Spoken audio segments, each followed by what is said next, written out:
Hi, everyone, and welcome back to Holistic Health Radio. I'm your host, Sarah Liz King. I'm an exercise physiologist and health coach, empowering you to find your healthy balance with food, fitness, and your bodies. Today, I am joined by the delightful Ashlee Thomas. Now, Ashlee is an eating disorder advocate and the co founder of The Secret Burden. After surviving anorexia and publicly sharing her recovery journey, Ashlee co founded The Secret Burden with her mum in the hope that she starts the conversation, challenging the stigma and creating change in the eating disorder space. Ashlee currently mentors young people struggling with eating disorders and body image issues. She also hosts her own podcast and speaks at schools and community events in hope that awareness, early intervention, and change can be made in the space. So, a big warm welcome to the show, Ashlee. How are you?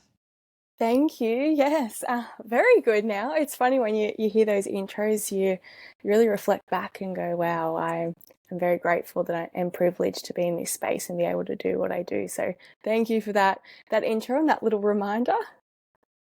Now, I love asking my guests some get to know you questions before we dive into the nitty gritty of the show and hear more about your story. The first question, which my podcast listeners know very well, is what is your coffee order? Well, funny enough, I don't drink coffee. It doesn't sit well with my gut, so I had to give that one a miss. So I feel like if I was going to a coffee shop, for me, it would be a tea, and I love like a morning peppermint tea, or even like sometimes you get like the honey and ginger ones, just to like really kickstart your day. Or lately, I've been liking a matcha. I don't know if you say that right, but I like that new trend that seems to be going around. Yeah, I think matcha for me, if it's made with like soy milk, for instance, I just feel like it tastes better than, I don't know why. I've had them with normal milk. I feel like a cold matcha with soy milk just tastes phenomenally good. Oh, it's so nice. And even if you're going for a walk somewhere, I don't know why, but it just makes it better if you're just along the beach, overlooking something coastal and drinking a matcha. I just feel very wholesome and like I'm looking after myself whilst kind of being in with the trends. As much as I don't like to, but still. I know. I feel like, as you were saying that, I was like, I do that too. Like every day I walk by the beach with the coffee and my dog, and it feels so cliche. But I think the difference with like just kind of doing trends for trend's sake and doing something that you notice like feels good is how it actually sits with you in the moment, and like just hearing you like speak about that, I could just like visualize you with your like feet in the sand, like walking on the beach. And look, if we have to jump on a trend, I feel like that is the one to jump on. Absolutely. I feel that you gotta manage them. You gotta pick and choose what's right for you. And I said you said it perfectly. Like you go with how you feel. And that trend for me is just feeling really good. So I may as well keep it around. That kind of leads nicely into my next question, which is what are you grateful for today? Oh, I love this because I do have a gratitude practice for every day. And today was actually, it was weird. I was on my lunch break and I'm lucky enough to outlook onto the beach. And weirdly enough, I just started noticing this garbage man that was picking up all the garbage. And for me, in my head, I was like, you know what? I'm actually really grateful for that person that decided to do that job, go along, have no care in the world, and just pick up rubbish, something that we all really take for granted. Um, and in my head, I kind of dug a little bit deeper into that and like, well, think about all the turtles he's saving or all the sea life that he's saving. Because if no one did that job, imagine what our streets would look like. So I think for me today, I am grateful for that young man that I saw picking up that rubbish because, yeah, it was a real sort of take back moment for me and made me realize that the small things that we don't appreciate, that, we just forget that sometimes people have to do the little shitty jobs, but they're actually making bigger change than we think. Yeah, that huge impact. I think about that with interestingly that you brought that up, like paper coffee takeaway cups. Yes. It's Yeah. mostly because like that was one of my New Year's resolutions. Ooh, it would have been last year. I was like, if I'm going out for coffee and I'm not sitting down for one, I'm gonna bring a keep cup because I would just like walk along the beach and you'd see mostly in like summertime, people just leave their coffee, like used coffee cups everywhere. And I was like, this has such an impact. So yeah, I love that you kind of like dug a little bit deeper for that gratitude today. Well, I like to, because I think when I first started doing gratitude, it was all like, oh, I don't know what I'm grateful for, or what if I run out of things? And certain things like going on a lunch break, I try to really be in tune with the a moment and the environment and sort of what am I actually looking at? And he just seemed to be my vision today, and Yeah. he takes it for today. Yeah. Um, the next question I'm going to ask you is what is the best gift that you've ever given someone or received yourself? Or actually, I know. I was given a ticket to the Firefight concert in Australia. I think it was in 2019, potentially, when we had the bushfires and they did the concert to raise money for the firefighters that obviously fought during that time to save a lot of homes along the coastlines here. And I got tickets to that concert in Sydney and I went, and it was still to this day one of the best days of my life, honestly, just to be part of, it wasn't about the music or it wasn't about, even just coming together. For me, it was just the fact that a community can all get behind each other and support something greater than ourselves in an environment at the time that I felt that we were all quite selfish and not valuing community as much. Like that feeling of just being in that stadium, oh, best gift someone could ever give me. Yeah, I remember I wasn't there, but I do remember that concert. It would have been like electric, the feeling surrounding like how many people were there. That's incredible. Yeah, the moment that sticks with me is the very last moment when Olivia Newton-John and Johnny Farnham were singing You're the Voice at the very end. And when they started singing it, and then all the volunteer firefighters came out on the stage, and I was a blubbering mess. But it was that good feeling, that feeling of feeling like one, you were Australian, but two, like we're all in this together. And that you can't put a price tag on that feeling. Oh, I just got shivers listening to that. Um, we talk a lot about relationships with food on this podcast, but this is a little bit of a different question. It often shows people's kind of quirkiness around food, which is what can we always find in your fridge? Oh, easy. Cheese. Cheese is She's a just, cheese girl. I am, it goes on everything. You can eat it by itself. I feel like if I didn't live in Australia, I would be in the Mediterranean somewhere eating cheese every afternoon at sunset on crackers. I don't care where it is. It's just adds just that extra oomph, and I can't go without it. Or like olives stuffed with cheese. Oh, you've got me. Oh, amazing. Last question. What are your daily non negotiables that make you feel your absolute best? This is a funny one for me. I don't think I have non-negotiables as such. It's more I wake up every day and I have a check-in. For me, that is something that I just can't not do every day because I know I am someone that likes to control my day, and I've had to learn to really sort of string that back a bit because it was just overtaking me in my headspace. So for me, a daily check-in of how I'm feeling physically, how I'm feeling emotionally, mentally, and also spiritually. And then kind of what that answer gives me each morning, I then sort of go, all right, what can I do today? So if I'm not feeling great physically, I might, do lighter exercise, or I might not do any exercise. It really kind of, yeah, just determines on how I'm feeling. But yeah, check-ins are my number one for every day. Amazing. And I think that self reflection practice is really important. And it's one that I kind of often do as well. And I'm not sure whether I started that as part of like my recovery or, I know in most recent time it's definitely been more to do with the fact that days are really, really busy. And if you don't prioritize yourself within your kind of list of things to do, you often reach this point of like burnout and emotional exhaustion and, even detachment from yourself and your own needs. And that doesn't feel good. So putting that at the top, oh, I love that. Now, we have known each other for a little while, but my beautiful podcast community doesn't know you as well. Yes. So tell us, who are you as a human being and what are you currently doing in this wonderful life? Oh, who am I as a human being? Wow, what a question. I feel like for me, I'm definitely someone that is different to where I would say I was 7 years ago when I was initially diagnosed with my eating disorder. I feel now I've really stepped into my own self and found who I am. And for me, that looks very different. And for me, that's different to the typical human being because I like to sort of not follow the norms.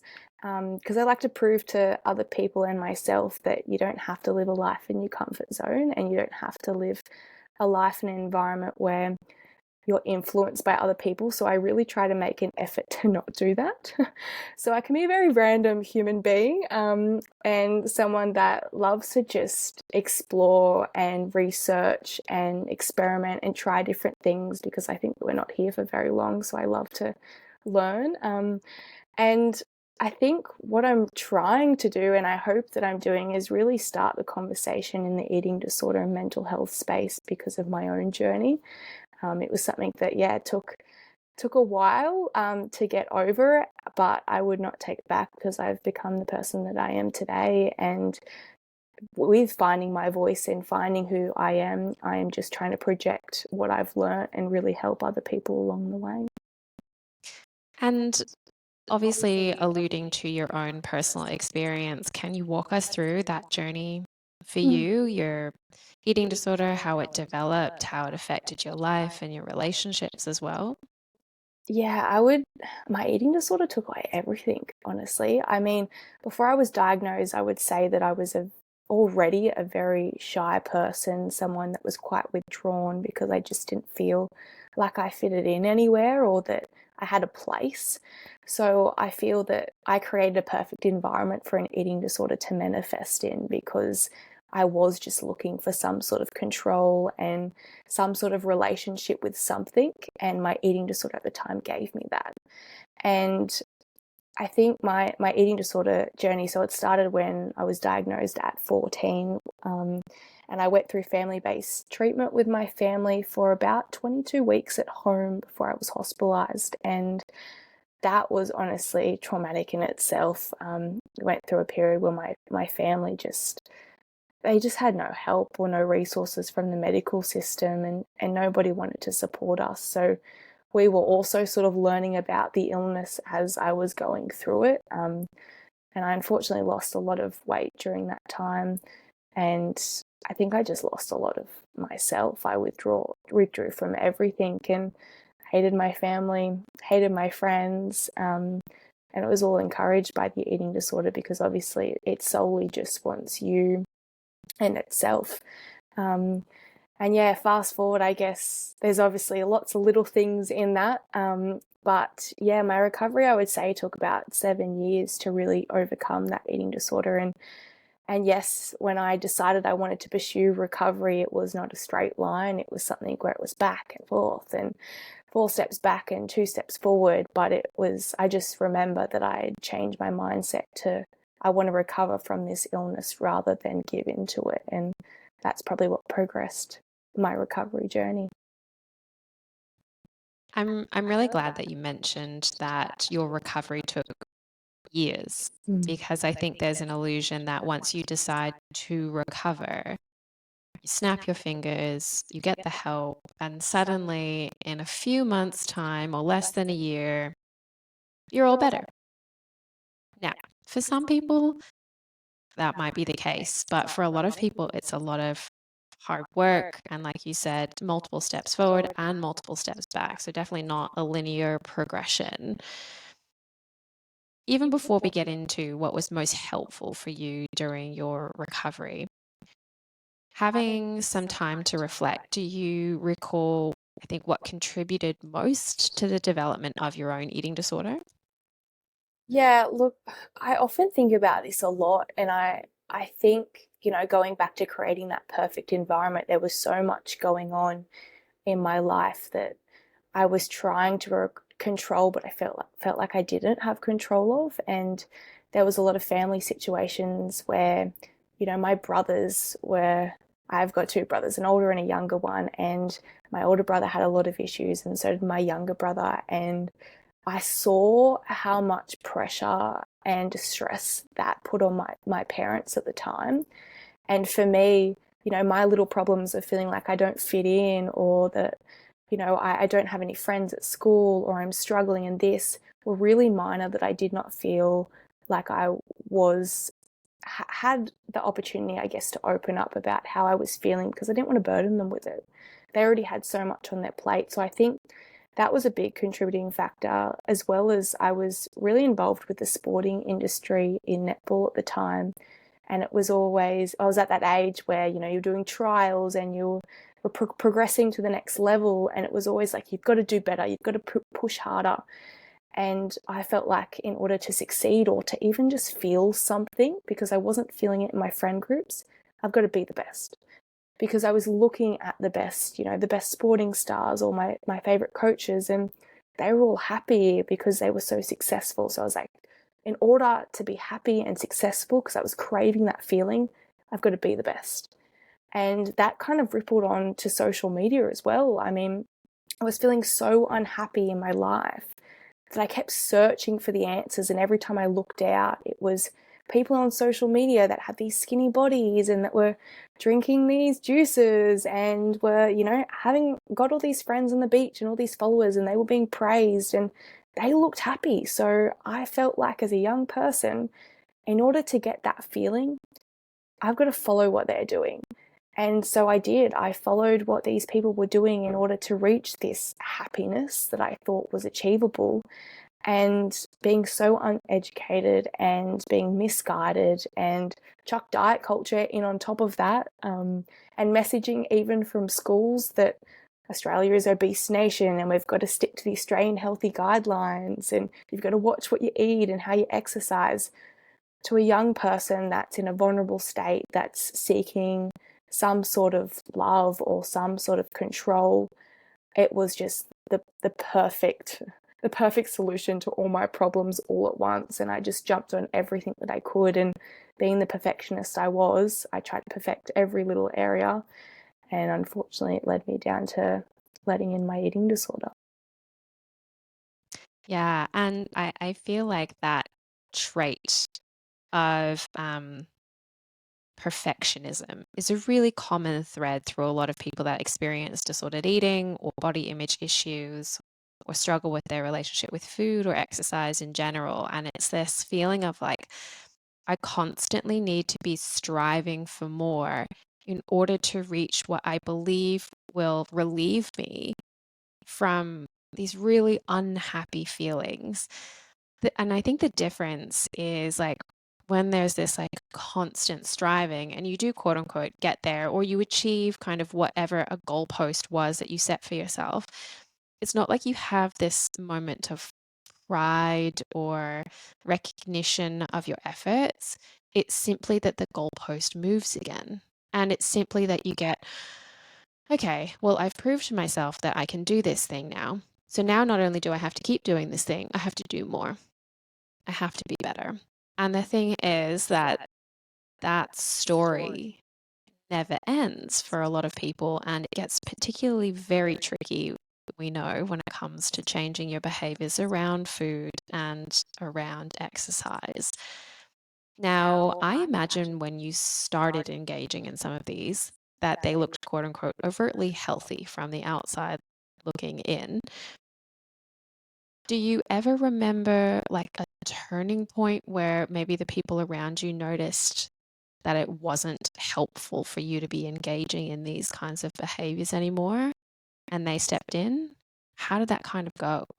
Yeah, I think it's so hard because we live in a world where diet culture, looking after your body, is so glamorized and so normalized.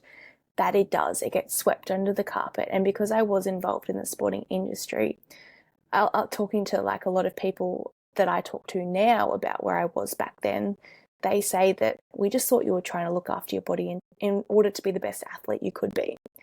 And I think that no, physically, no one really started to notice because I covered it up quite well with baggy clothes. And as I said, in my family dynamic, that my family was so busy that it was easy, I guess, for me to be missed because I took on that role of being the child that was just perfect, grade A student that will step back and just support where I can.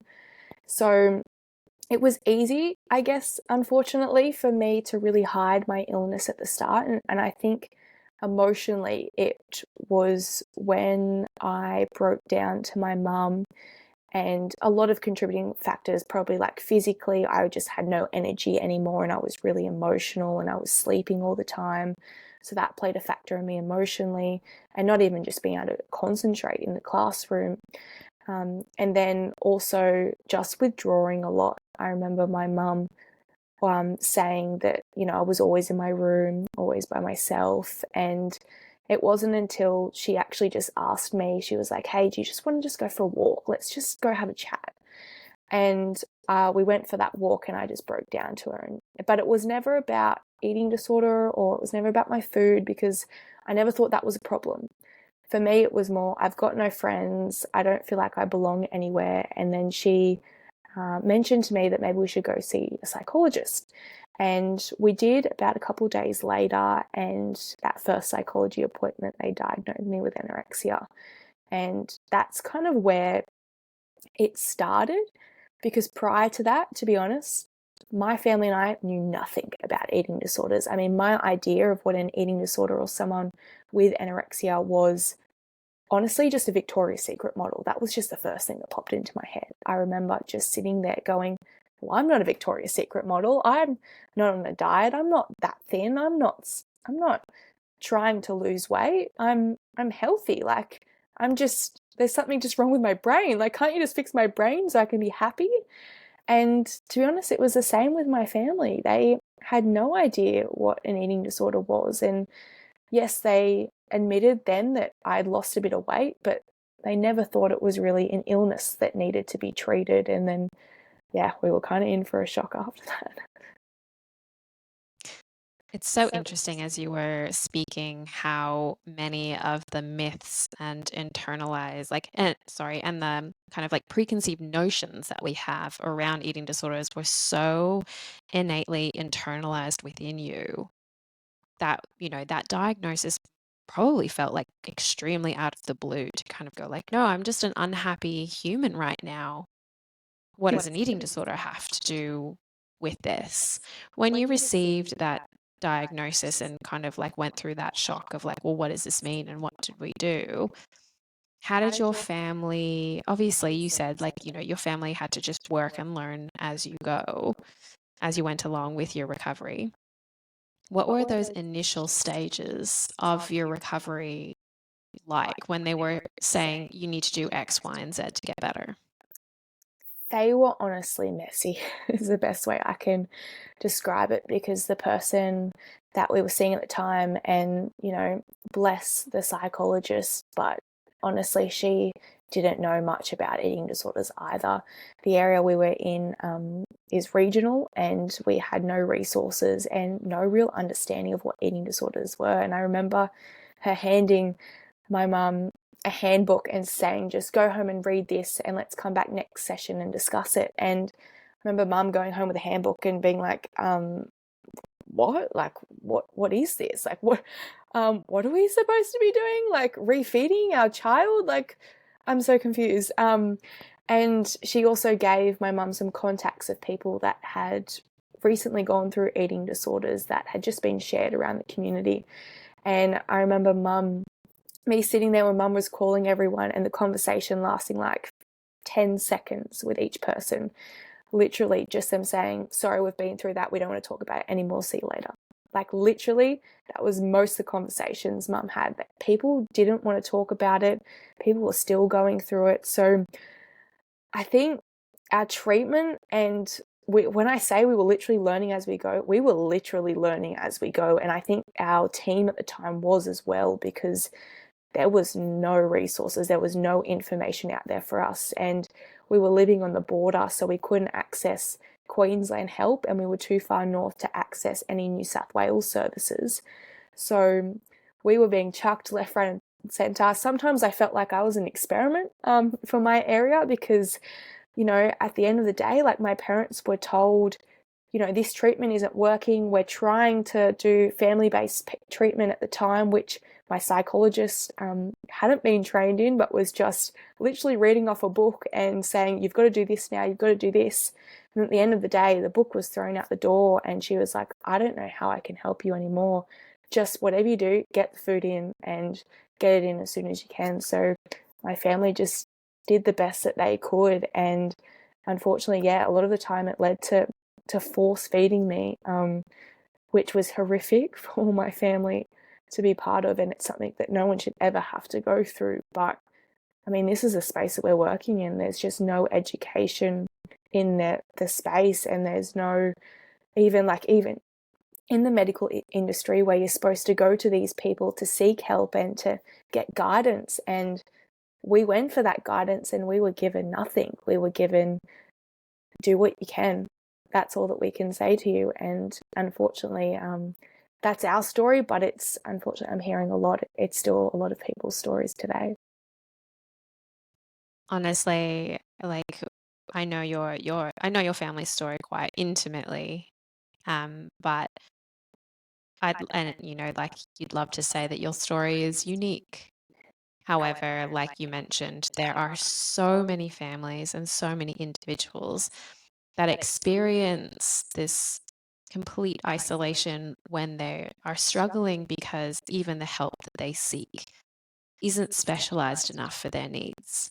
And when we have days like Are You Okay Day, and we advocate for mental ill health and seeking support and recovery, the message is always ask for help, get support. And I think that message is a good start. But I think it's also, make sure the support that you're seeking is actually well qualified in this area. And I almost think we have to take a step back and go, yes, get help, get support, but we should have a better system that quantifies whether someone is actually going to be helpful for you. And if they're not helpful for you, for whatever reason that might be, because obviously you're going to get along with different therapists, dietitians, coaches, everything else so differently. The next part of the conversation is seek a different kind of help, which I'm sure you did. I'm sure you sought lots of different kinds of help. For you, obviously you went through a moment where you were like, I'm ready to recover, which is a big green light bulb moment. I'd love to say that I had one. I was kind of like thrust into a situation of recovery where halfway through I was like, all right, I'm doing this now. But I had to get to a state where my body had enough nourishment for my brain to make that decision. Tell me about that moment where you're like, okay, I'm ready. Yeah, look, I completely agree. And I feel that that moment that a lot of people are waiting for, or waiting for them to hit them, it does have to happen when you have nourished your body enough, because prior to that, you're just not rationalizing. And I can't stress that enough, that you have to get to a point where you quote unquote have a stable weight, or your brain or your body is at a point where it's well nourished to be able to make those decisions. So I believe, yeah, partly along that journey where I was recovering and restoring my weight, I was in hospital. And I remember, it's a really weird moment and I still can't wrap my head around it, but I remember it very specifically. And at the time, I remember I was lying in my hospital bed, and whether it was an out of body experience or whether it really happened, I still don't know. But I remember waking up and looking at my body, like lying on the hospital bed where I was in the ward, and the nurses had run in and they were performing CPR on me. And I remember watching it and just watching myself being just lifeless, and kind of looking at myself and going, what is my life? Like, this is me. Like, this is what I have chosen for myself. And then I remember like flashbacks of like from childhood and all moments of when I was happy, when I was truly happy, those moments where you're laughing, you don't even know what you're laughing about. And then I remember it's so funny because I remember my great nan appearing like in the right corner of my eye very specifically and just saying, your time is not up yet, your fight is not over. And those words stick with me today. And then the room just going white, and I remember appearing in the body with the nurses surrounding me, and then them doing all my obs and whatnot and checking that I was stable.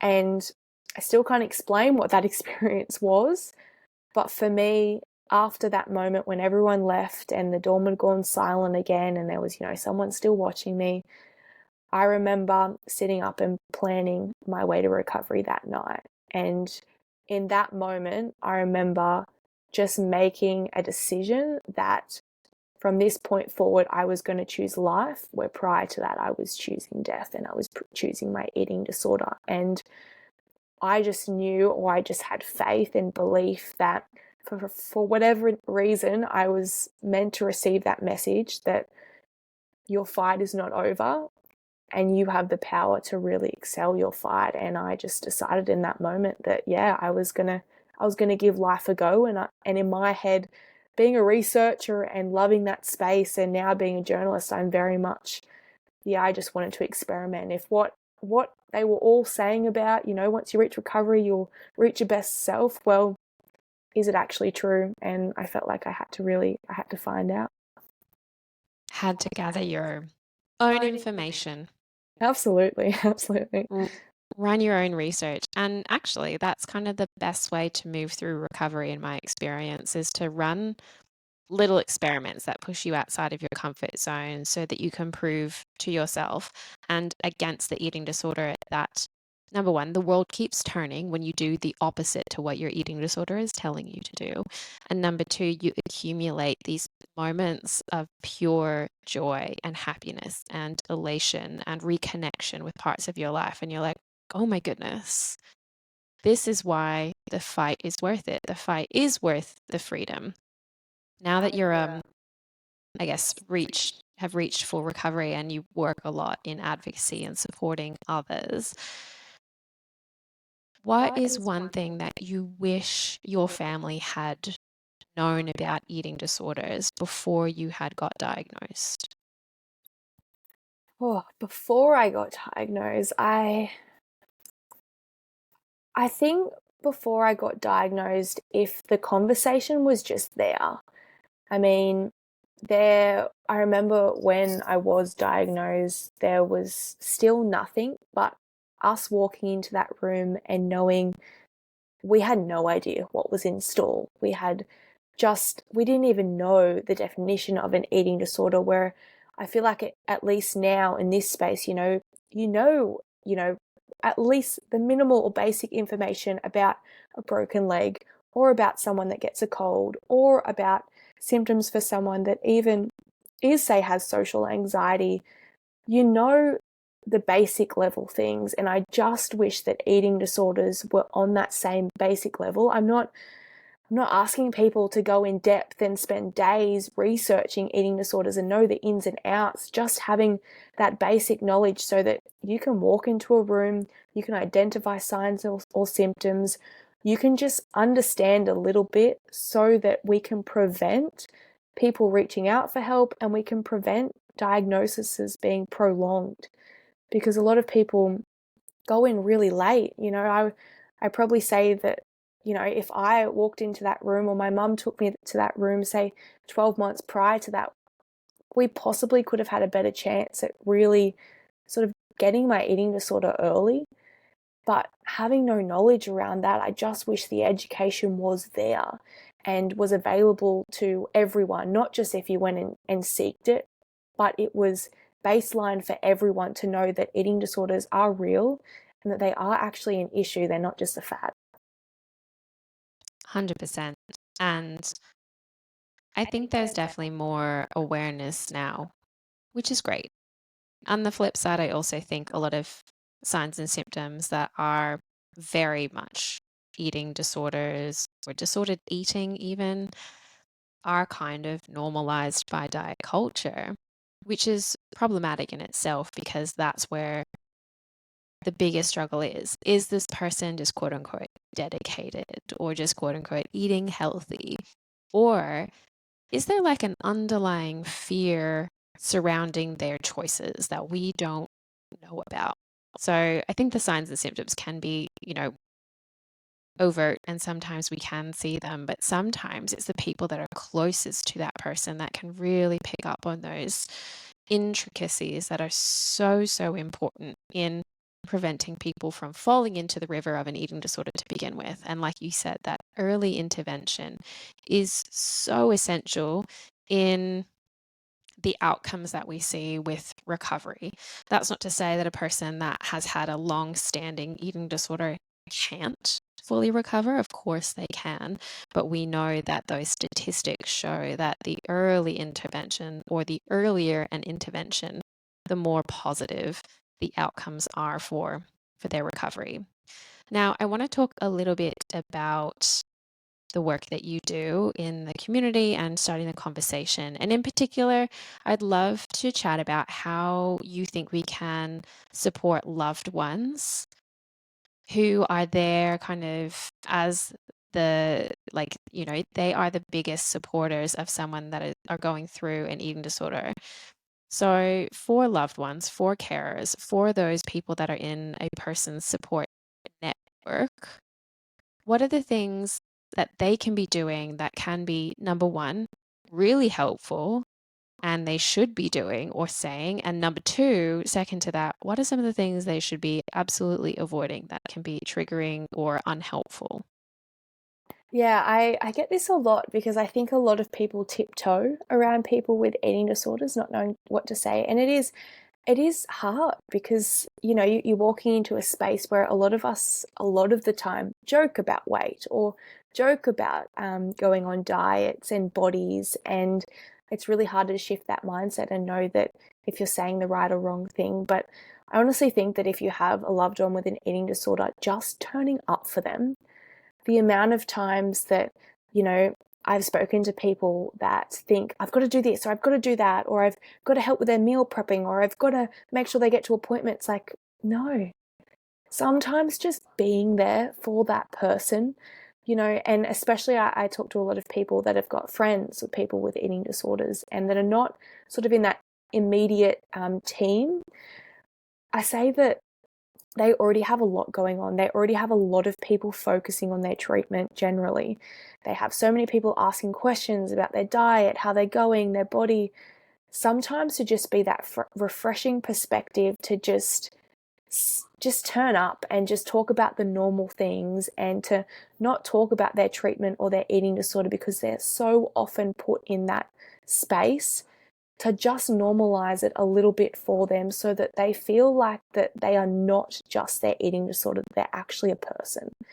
And I know that was something that really helped me during my recovery and something I really try to voice to my friends, that please just don't stop calling because you're scared, or don't stop coming around because you're afraid of what I might think of you. Just be there and just turn up for me, and ask me how I'm going, but don't refer to, hey, how are you going with your eating disorder? Like, it's not just me. I think that is very helpful. And as well, if you're in that immediate team, if you're a mum, if you're a dad, a parent, a guardian, a sibling, it is tricky. It's a really hard time, and it affects the whole family. And I think that, as much as you feel like you may have to really help the person, I think as well you really have to focus on yourself in that time as well and prioritize looking after yourself. Yes, you have to prioritize looking after the person going through it, but you can't turn up for that person if you're not strong and willing and there for yourself first, because that person can sense that and can feel that. And if anyone is afraid, it's just starting that conversation with someone and going, how can I best support you? What do you need right now? Because doctors can tell you what that person will need, but every person is different and every person asks of different needs. And for example, in my own journey, I couldn't take my two parents' perspectives. I couldn't get my mum doing my treatment as well as my dad and then having my siblings' perspective. I went to my mum and I said, look, I can't cope with all these different people being a real active part in my recovery. And I know that's family-based treatment, but it's not working for me. So at this point in time, I need mum. I really need you to take the reins. And she did, and that worked. And it's having that clear communication with that person and asking them, like, what comments are a no-go for you? What shame do you feel around this? Like, don't be afraid to ask them, because most of the time they're willing to have that conversation. They want you to have that conversation. You just have to create that safe space for them and actually ask them what they need. And they're willing to use their voice. You've just got to provide that opportunity. So that is honestly my number one, and only because every person is different, and I could go on a lot about the do's and the don'ts, but they would be for me personally, and that's not effective for everyone. So I would say open up that conversation with someone so that they feel comfortable enough to really share how they feel about the whole environment and what they need going through their recovery. Yeah, I think you hit the nail on the head with that, because I think what a lot of people do is they instantly go, I'll just problem solve for that person because clearly somehow I know better.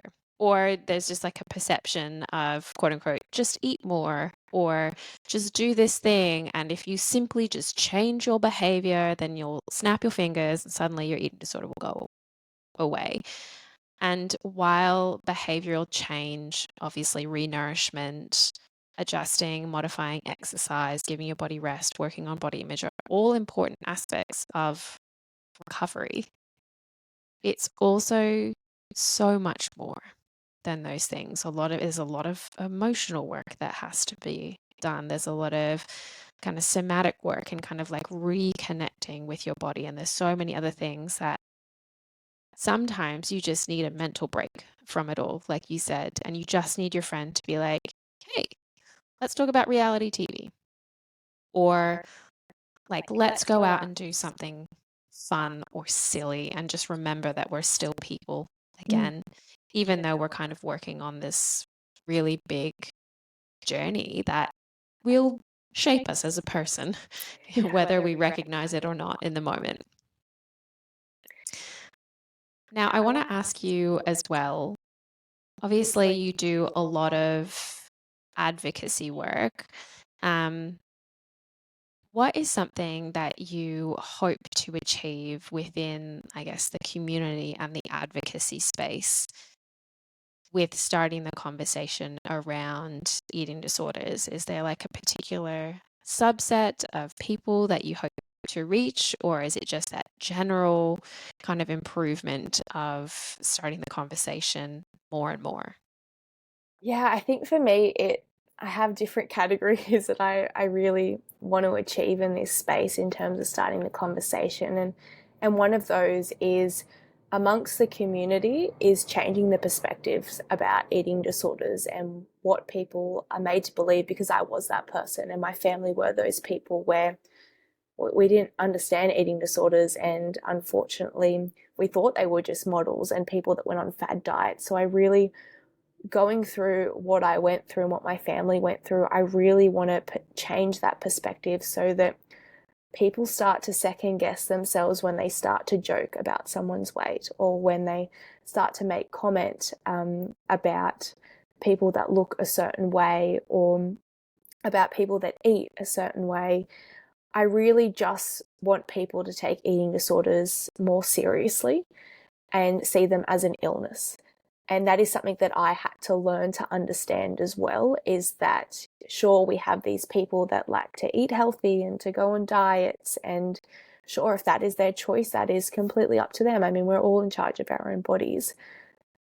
But when it comes to eating disorders, it is an illness and it is a mental illness. And that's where I really want to start the conversation, because no, it's not a diet. it is something that really transforms the person going through it in not a positive way. It can, of course, when you go through recovery, but I really want to change that as a flow on effect as well, so that people that are going through it feel validated with their diagnosis, and then another flow on effect will then go out and seek help, because there are so many barriers and stigmas that are currently in place that are preventing people from feeling heard and from feeling like what they're going through is actually okay to talk about. I mean, I feel lucky enough that I have come out of my illness and found my voice and felt brave enough to then share my story and feel, at times I don't feel validated, and even to this day I still feel like I'm yelling at a wall and I'm not being heard. But I know, because I've been through my journey, that I have the strength to take that on, and there's still a lot of people that do not feel like they're strong enough to even admit that this is something that they are going through or really struggling with, because they are so ashamed and so afraid of what people will think of them. Because, as we mentioned earlier, oh, that's not an issue. You don't need to get help for that. Just go and eat something. I went on a diet last week. Or it's this constant conversation where what you're going through is not enough and you need to be sicker, or you need to get in this mindset of dieting, or you need to be a model, or there's so many stigmas around eating disorders that are really preventing people from feeling like that they're heard. And I really want to start the conversation, so that, as I said, just so that people can change their perspectives and really start seeking help and feeling like that their voice is heard in a space that's unfortunately just not accepting it right now. Yeah. And I think removing the shame and Mm. removing the stigma as a side effect will obviously kind of reduce how invalidated people feel, and how, I guess, a lot of people are really afraid to go seek help because of that fear of judgment. And I think if you're listening to this, whether or not you get formally diagnosed with an eating disorder or disordered eating, I just want to re emphasize that your struggles are real. They're not something that are made up in your head. People that don't have an eating disorder don't ever question whether or not they do. If you think you might have a difficulty with your relationship with food, with your relationship with your body, with your relationship with exercise, with disordered eating or an eating disorder, it's most likely that you do. And the questioning is simply, most likely, that disordered voice telling you, oh, it's no big deal, which in turn invalidates the whole experience that we were talking about, which is why this advocacy work is so incredibly important. And speaking about eating disorders and having these platforms like my podcast and your podcast to discuss these topics at length and share stories and show that, recovery is also possible as well. So I really appreciate you taking the time today to kind of open up and share your beautiful story, and also your knowledge and how much work goes into what you're doing with the secret burden as well. Yeah, no, thank you. Look, it's been a really tough journey. I feel that, as I mentioned, like in this space, you often just feel like you're yelling at a wall, because there's a small community that's really for you. And generally, it's that community of people that are really struggling with eating disorders. And you're like their voice, because at the moment they just don't feel like they're able just to share their stories. And I feel very privileged that a lot of people have that faith in me to really start that conversation in this space. I feel the biggest challenge is then really starting the conversation amongst people that are unaware about eating disorders. And that's where our challenge really starts with today, is just really trying to push a conversation and push just more attention around eating disorders without overwhelming people, because, as we know, everybody's got their own shit going on. And everybody's shit is their priority, and it's louder than anyone else's. And I completely understand that because I know, we're all living in a very different world, I feel, in the 21st century. But yeah, really at the Secret Burden, we really just want to start that conversation so that voices like mine can be heard and treatment can be accessed, and just so that people can feel like there is hope as well. Because so often, you get diagnosed with an eating disorder and it's like, oh, it's all hell from here. Um, where no, it doesn't have to be. I try not to let people know that, it's not easy. Like, even when you decide recovery, it's not easy. As the years go on, it doesn't get any easier. The challenges just become different, and it's always going to be hard. I mean, life is hard, but through that, as you mentioned, there's moments of joy, and there's moments of happiness, and there's moments of growth and development and finding self, and you hold on to those because they make it all worth it. And I wouldn't be here today if I didn't hold on to those moments, and if I didn't continue to believe in those moments. And I think that if you're really, really struggling right now, you have to find something to hold on to and to really push you through, and know that there will be good, and that is coming. You just have to keep fighting every day. And as I said, like, I've recovered from my eating disorder, so there is hope. And my life is still hard. I still have challenges today. The challenges are just different. So it's always going to be hard. There's no sugarcoating it. It's just something that as humans, we've got to grow. And in order to grow, we can't do life easy. And I don't think I'd want to. No, I think, our greatest challenges often become some of our proudest moments where we really dig deep and go, that could have been something that would have, held me back, or I turned away from, or I shied from completely. But instead, I leaned into the discomfort and I proved to myself that, hey, I've got this. I'm terrified. I'm scared. I feel incredibly anxious, but I'm going to do it anyway. And, I think you are testament to the fact that full recovery is possible. So am I. And there are more and more of us each day that stand up and share our stories and share a variety of different stories, which I think is so important to help the wide variety of experiences of eating disorders and disordered eating. And I think, how you just shared about the fact that life isn't perfect now either, but you understand that that is part of life's greatness, is that we will always have problems, and they won't be the thing that knock us down. They'll just be something that we move through, sometimes with grace and sometimes not. um, but for those who would love to hear from you more and to connect with you and find out about the Secret Burden, what is the best way of doing that? Amazing. Yeah. So I obviously have my own podcast. I now have two.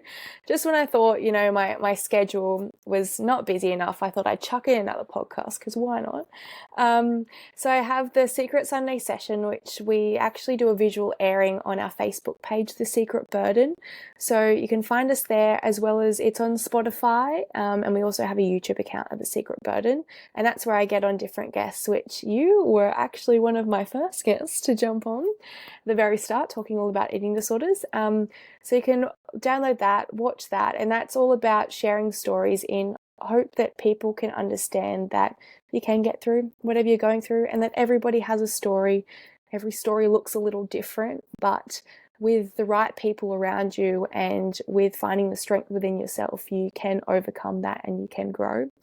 We also have the Secret podcast, which we've just started, which is just with my mum and I, and it's sharing our journey through our eating disorder, sharing lived experience and free resources of what we've learned. And look, it's messy.